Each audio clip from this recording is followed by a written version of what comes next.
It started with a fragrance. A scent I didn't recognize on my wife's neck. A cologne, strong, masculine, unfamiliar. It clung to her skin when she kissed me goodbye one Thursday morning. I asked if she was wearing a new perfume.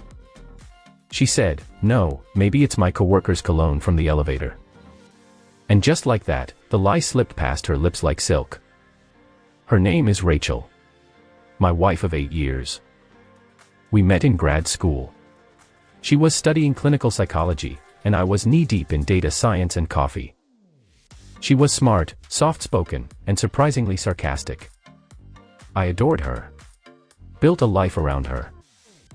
I still remember the first night she fell asleep on my chest, mumbling something about stars and silence. I thought I'd found the person I'd grow old with. My person. So when the distance started, text replies getting slower, nights out with co-workers becoming routine, phone always face down, I told myself she was just stressed.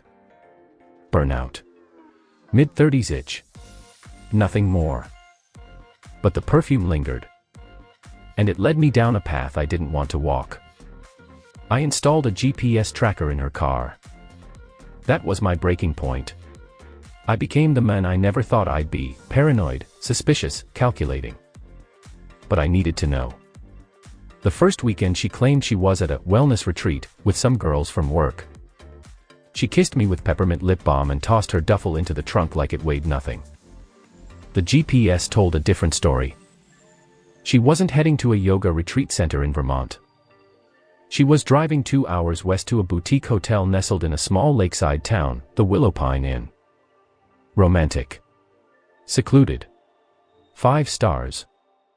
I called the hotel, pretending to be her assistant. "Hi, just confirming the reservation for Rachel Caldwell.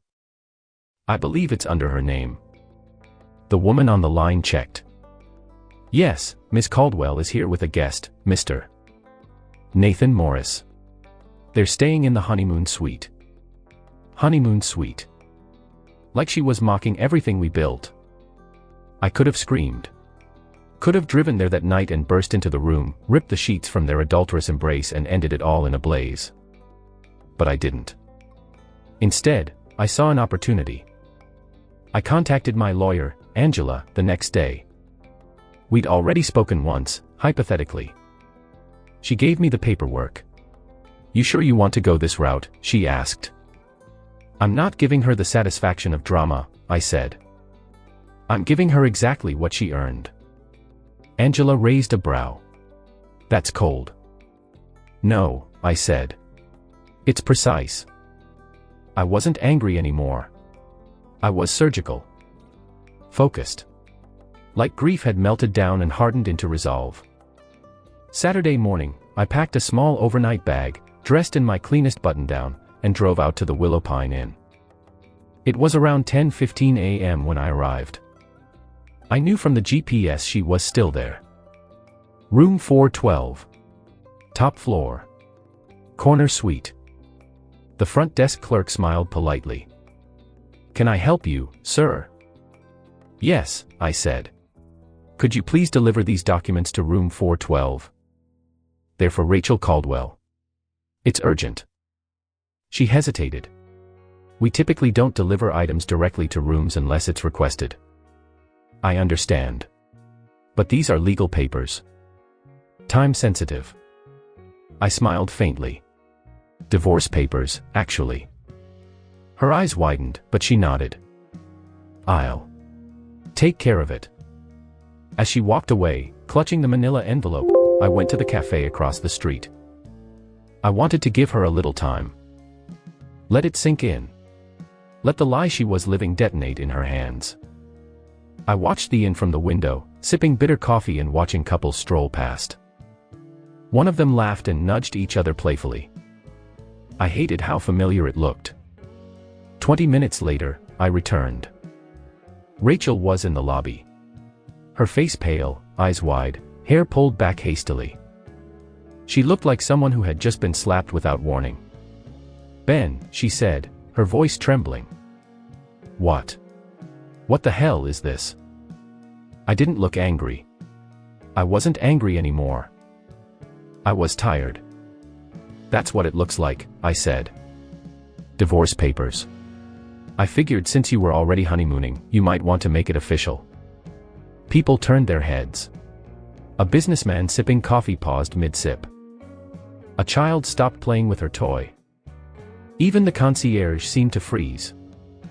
You followed me, she whispered. I didn't need to. You left a trail of breadcrumbs soaked in arrogance. Nathan doesn't mean anything. Then why are you in the honeymoon suite with him? She froze. You lied to me. 4 months.